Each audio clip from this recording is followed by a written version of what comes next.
Okay, so like, have you ever stopped and thought about it? Like how these crazy powerful language models, it's kind of like we went from, writing with a quill and parchment straight to like a quantum computer overnight. You know what I mean? Yeah, the pace of change is mind-blowing. But when you really get down to it, they're still kind of doing what those first clunky computers did way back when. Hmm. Just manipulating strings of text, symbols, but with like a whole lot more finesse, obviously. Yeah, it's like they took the basic idea and cranked it up to 11. Exactly. And speaking of cranking things up, today we are diving deep, deep, deep into a paper that, well, it kind of helps make sense of all this. And actually, got to give a shout out to Nicole Ashing on TikTok because she's the one who put this on our radar. Yeah, sometimes the cutting edge of AI research is just scrolling through your For You page. It's amazing where you find inspiration these days. Right. Oh, So the paper is called Cognitive Architectures for Language Agents. Pretty catchy title. rolls right off the tongue. Right. And it's by Theodore Summers and a bunch of other super smart folks from Princeton, which, by the way, this paper got a big thumbs up over on Open Review. Oh, that's a good sign. Always good to see the peer review process doing its thing. Yeah, definitely. So our mission today, should choose to accept it, is to kind of cut through the complexity of what they call CoALA. It's this framework they came up with for understanding these really advanced language agents. And we're not just talking about the ones that just like chat and generate text, although those are cool too. We're talking about the ones that can actually like interact with the world. Ones that can do stuff, not just talk about doing stuff. Exactly. And they do it in some pretty surprising, like clever ways. So we're aiming for those aha moments, when the light bulb goes off and you're like, okay, now I get it. And what makes this paper extra cool is that it connects these like futuristic AI beings to some pretty old school ideas from like cognitive science and symbolic AI, stuff like production systems.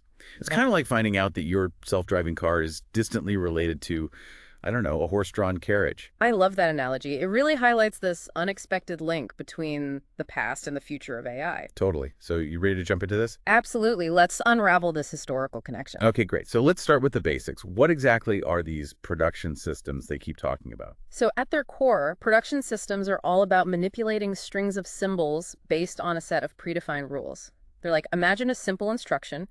If you see the letters A, B, C in that order, you can swap the B for a D. So you end up with A, D, C. And this simple concept, believe it or not, has roots in some fundamental work from way back in the mid-20th century. Oh, wow. So this is like really old school stuff. Yeah, think pioneers like Emil Post back in 1943. They were exploring the very limits of what machines could compute. What could we actually get these early computers to do? And these production systems were a key part of that exploration. They laid the groundwork for understanding how symbols could be manipulated algorithmically. Okay. So these early systems were all about these like crystal clear, human readable rules. Like if this, then that kind of stuff. Yeah. And then boom, fast forward to today, and we've got these massive things called LLMs, large language models. Right, these giants of the AI world. So how do they fit into this picture? What's the family resemblance, so to speak? Well, the paper makes this really neat connection.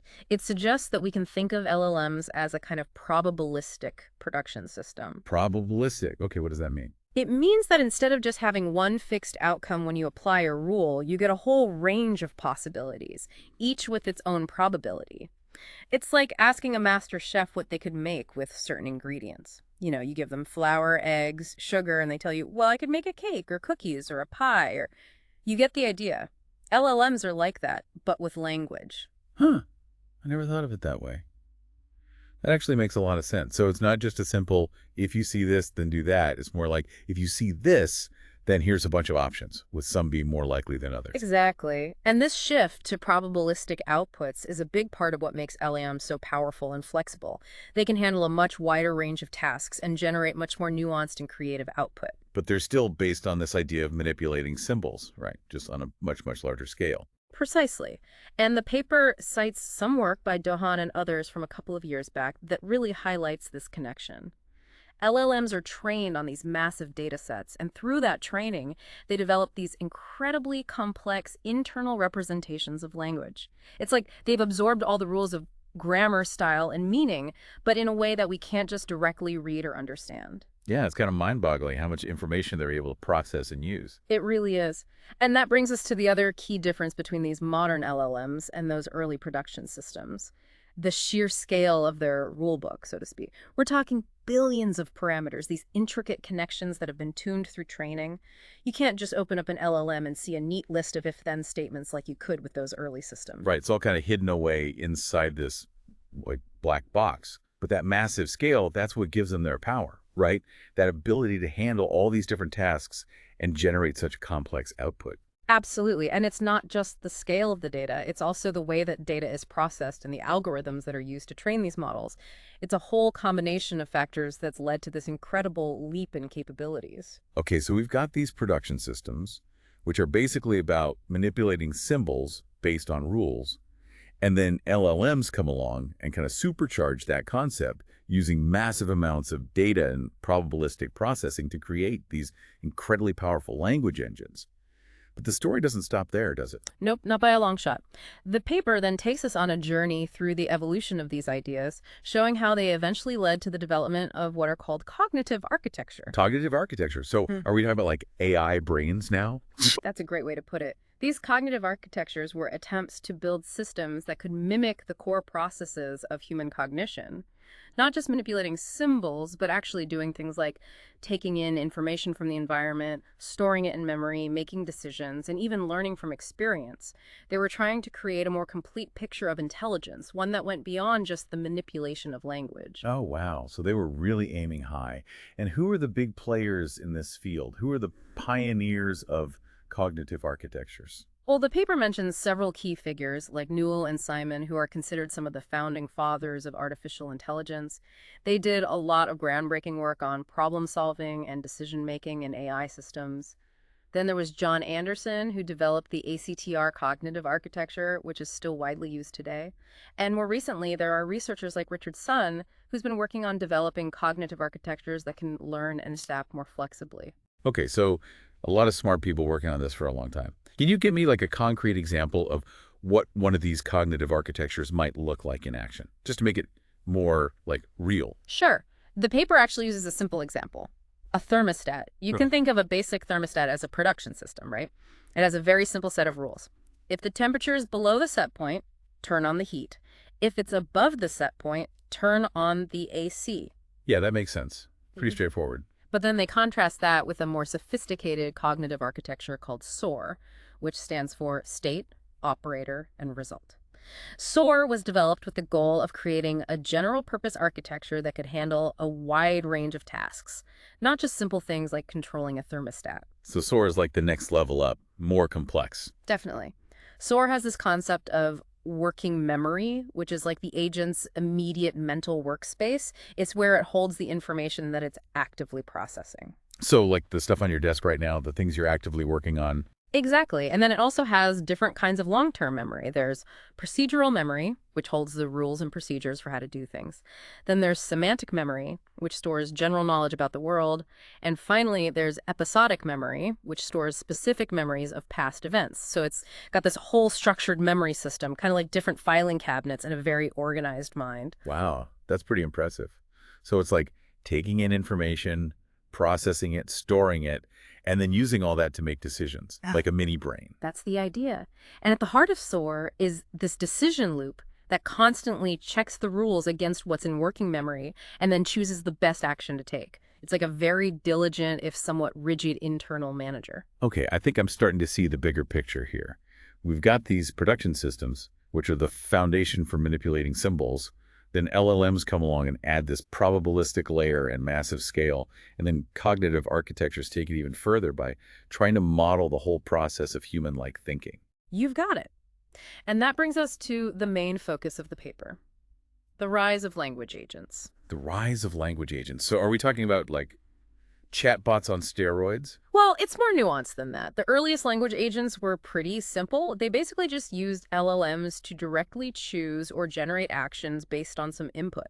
Like, imagine giving a super articulate parrot the ability to press buttons. It could say what to do, but the thinking behind it was pretty limited. Okay, I get it. So they could follow instructions, but they weren't really understanding what they were doing. Right.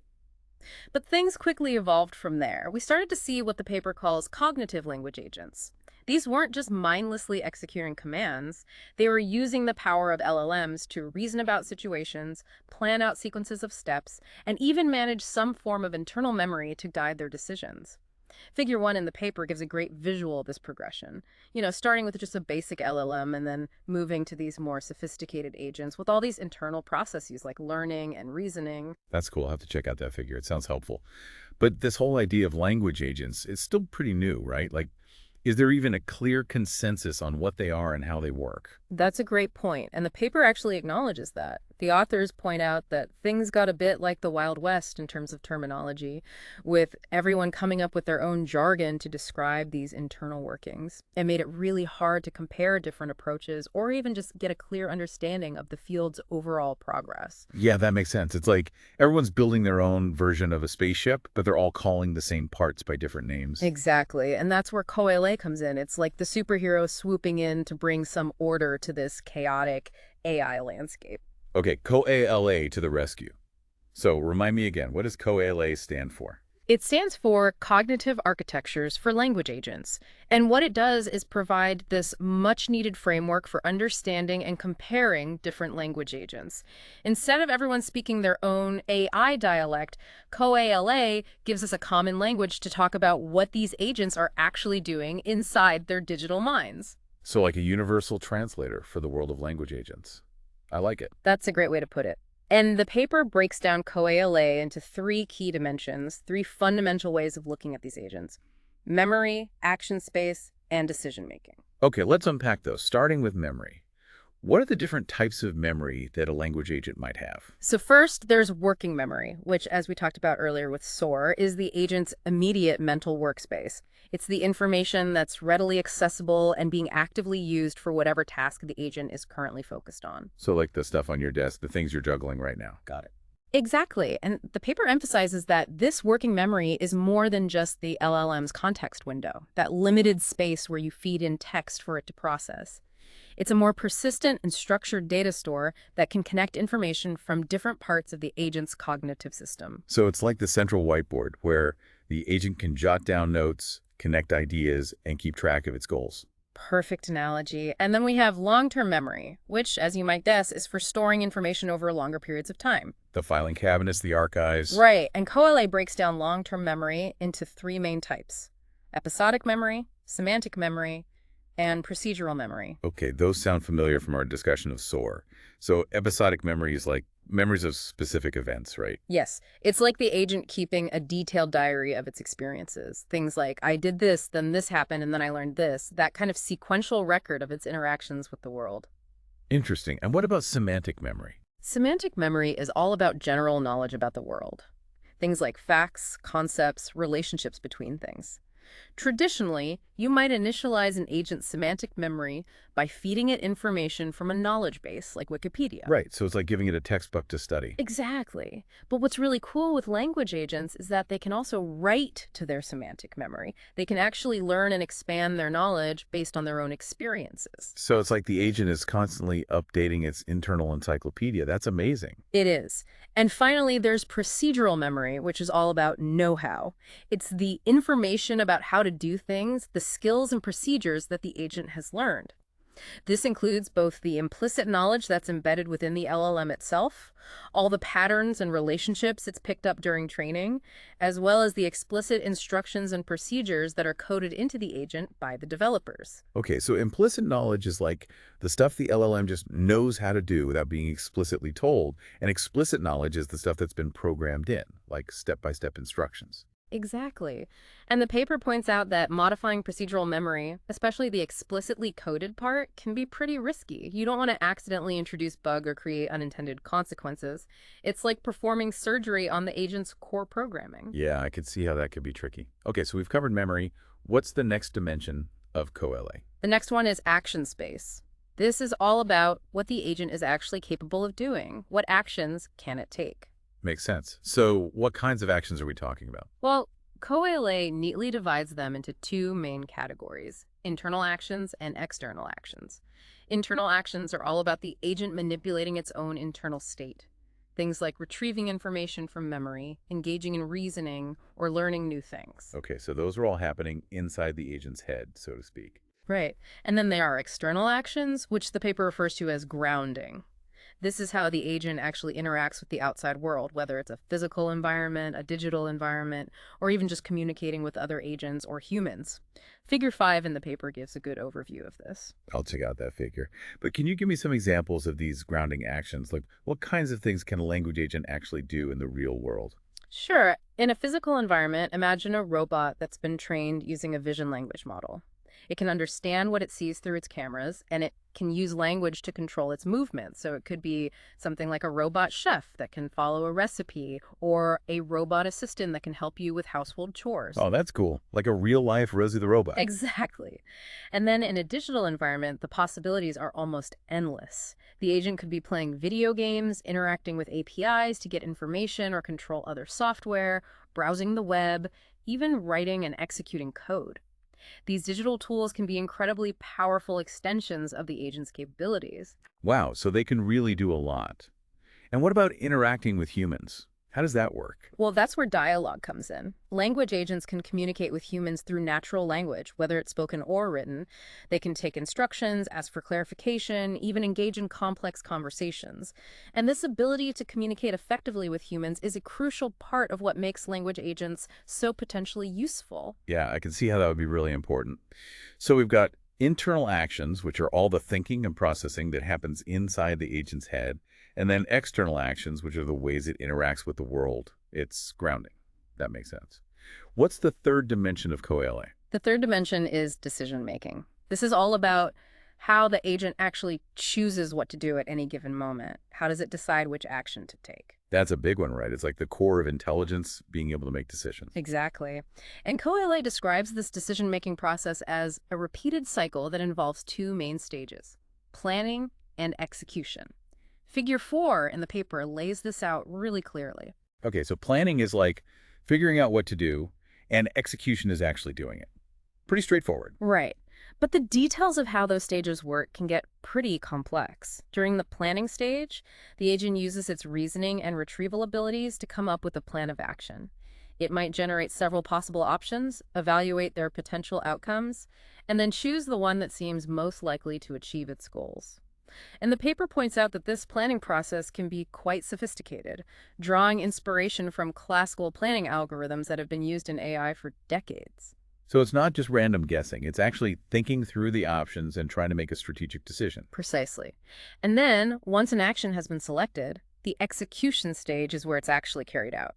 The agent interacts with the environment or updates its internal memory based on the chosen action. Got it. So plan, then execute, then repeat. It's a loop. Exactly. And each time it goes through this loop, the agent has the opportunity to learn from its experiences and potentially improve its decision-making in the future. That's really interesting. It sounds like this CoALA framework provides a really comprehensive way of thinking about how these language agents work. It does, and one of the things that makes it so powerful is that it helps us to understand the relationship between all these different components: memory, actions, and decision-making. They're all interconnected and they all influence each other. Yeah, I can see how that would be really important. Okay, so we've got this theoretical framework, CoALA, but how does it actually play out in practice? Yeah. Does the paper give any concrete examples of how CoALA can be used to analyze real language agents?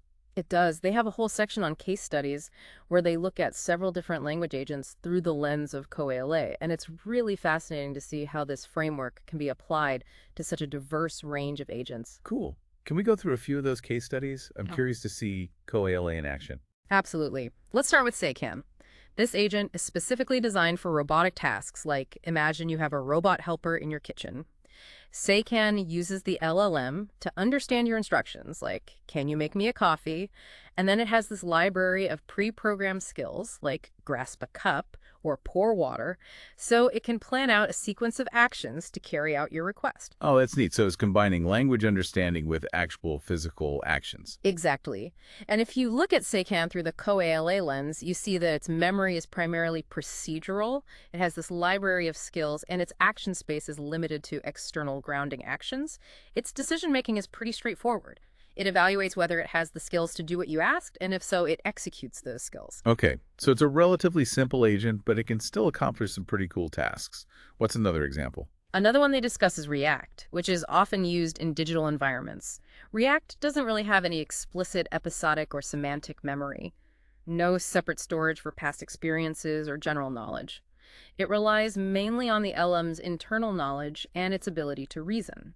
And its action space includes both internal reasoning actions, like think about what to do next, and external grounding actions, like search the web for information or execute this code. So it's more about reasoning and problem solving than about remembering specific things. Right, and its decision-making follows a fixed cycle. It reasons about the situation, then it acts, then it reasons again based on the outcome of its action. Okay, I see. So Seikan is more about following pre-programmed instructions, and React is more about figuring things out on the fly. What's another case study? A really interesting one is Voyager, which is famous for its ability to play Minecraft. Voyager is much more complex than either Seikan or React. It has procedural memory in the form of a library of code-based skills, but it can also learn new skills by writing new code. And its action space includes all four types of actions: grounding, reasoning, retrieval, and learning. Wow, so it's like the ultimate multitasker. It is. And its decision-making involves using reasoning to propose tasks and the code needed to accomplish them, and then learning from its successes and failures in the game world. So it's constantly learning and adapting. That's amazing. It is. And then there are generative agents, which are designed to simulate believable human-like behavior in a virtual environment. These agents have both episodic and semantic memory, and they use retrieval and reasoning for processes like reflection on past experiences and planning future actions. So they're trying to be more like, well, us. Exactly. They're trying to capture the complexity of human thought and behavior. And then finally, there's Tree of Thoughts, which is an interesting contrast to the other agents we've discussed. Tree of Thoughts doesn't have any long-term memory. It's all about short-term reasoning and problem solving. So it's like a really focused thinker. Right. And its only external action is submitting its final answer to a problem. But its decision-making process is really interesting. It uses a tree search approach to explore different reasoning paths and find the best solution. Okay, so it's like systematically exploring all the different options. That's pretty cool. It is. And these case studies really show how CoALA can be used to understand a wide range of language agents, from simple rule-based systems to more complex agents that can learn and adapt. It's like having this universal language for describing and comparing all these different approaches. And it seems like CoALA could be really useful for guiding future research in this area too, right? Absolutely. The paper lays out some really interesting directions for future work, like developing more modular and adaptable agents, improving long-term memory systems, and creating more sophisticated decision-making strategies. So we've covered a lot of ground here. What are the key takeaways for our listeners? What should they be walking away with from this deep dive into CoALA? I think the most important thing is that this framework gives us a way to really understand what's going on inside these language agents. It helps us to see the connections between different approaches and to identify the key challenges and opportunities for future research. And hopefully it sparked some of those aha moments for our listeners. Yeah, I hope so too. This has been a fascinating exploration. And on that note, I'll leave our listeners with a final, slightly mind-bending thought to ponder. As LLMs continue to get more and more powerful, how will the balance between the explicitly programmed brain of an agent and the LLM's more intuitive learned abilities shift? Will we eventually see agents that learn and make decisions in ways that are completely beyond our current understanding? That's a great question, and I think it's one that we're only just beginning to explore. But one thing's for sure, this field is moving incredibly fast, and it's going to be fascinating to see what the future holds. Absolutely. If you're intrigued by all this, definitely check out the CoALA paper and explore the amazing research that's happening in the world of language agents. It's an incredibly exciting time to be following this field. Thanks for joining us on this deep dive. Thanks for having me. It's been a great conversation.